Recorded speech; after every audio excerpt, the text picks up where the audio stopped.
Well done, Nick. Nick, and he joins us live now from Australia. Nick, I don't really know whether to say congratulations to you, mate, or commiserations. How are you feeling? Do you know, I'm feeling OK. There was such a great bunch of people. Sad to leave the jungle, obviously, but by the same token, really pleased to get out of there. It was kind of hellish and fun at the same time. Nick, what were your expectations? You obviously watched the show and you work in television. You know how these things work. What were your expectations and what is it genuinely like? Well, honestly, I actually hadn't watched a great deal of the show. My family are all big fans of it, and I'd caught the odd bit here and there, but I didn't really have great expectations of it. And I kind of thought, because I'd done wildlife stuff in Africa and India and various other places, that I'd be able to handle living outside and doing all the bits.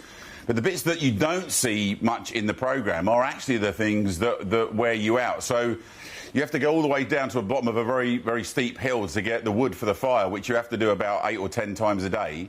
And then bringing the water up the hill in those big bags of water, which you're pulling up. They're about 30 kilos, those bags, when they're full, backwards and forwards doing then, and then going off on the trials. And you're on such small amounts of food to give you an idea, I was in there something like 19 days and I've lost 14 kilos. Yeah, wow. I might sign up next year. I need to get in that jungle. Yeah. We could be the first husband and wife couple. We could do that. We could do that. Now, my friend, the thing that fascinated me about you, obviously between doing all of that, I think you must have spent a lot of time grooming yourself, washing your hair. How many times did I say to you, look how good his hair looks? Look how good his hair looks. Did you have a blow dryer in there? A blow dryer? Not only the wind coming from John Barrowman or many of the other campmates. That was the only blow drying that was going on.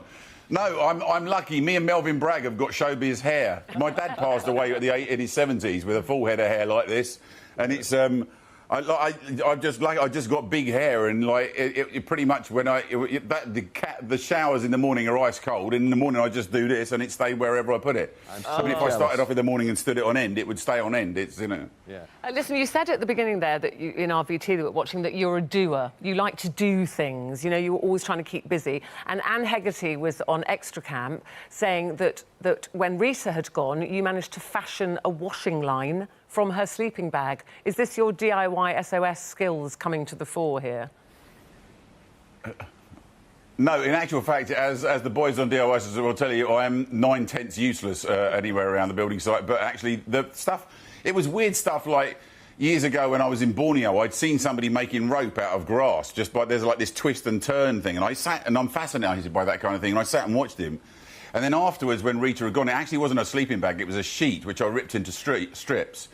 And I thought I'd have a go. And it turned out to make this really amazing rope. So it'd been raining for like 2 days straight. Nobody had any dry clothes. I was stuck in camp with nothing to do.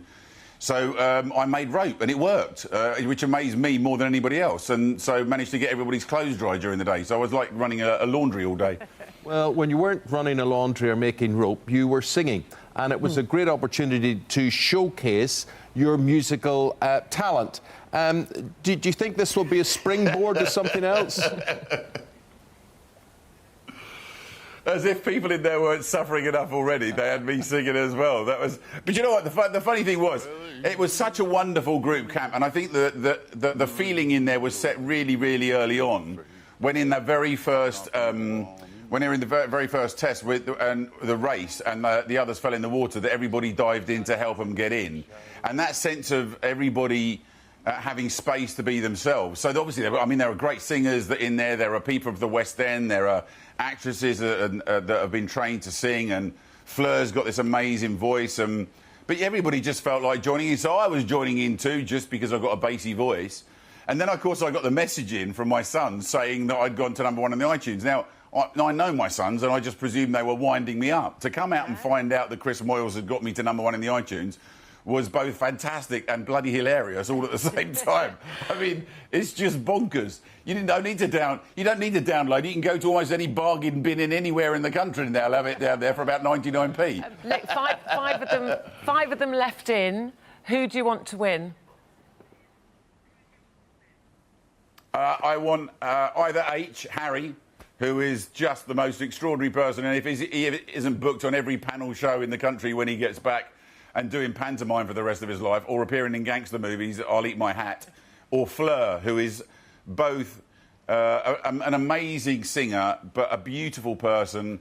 She's got a line of steel running through her, and she's empathetic and caring and just brilliant. So, for me, I would really love to see either Fleur or Harry win it. Although I have to say, I'd like James to win it, but I know he wants to get out because he's desperately missing his girlfriend.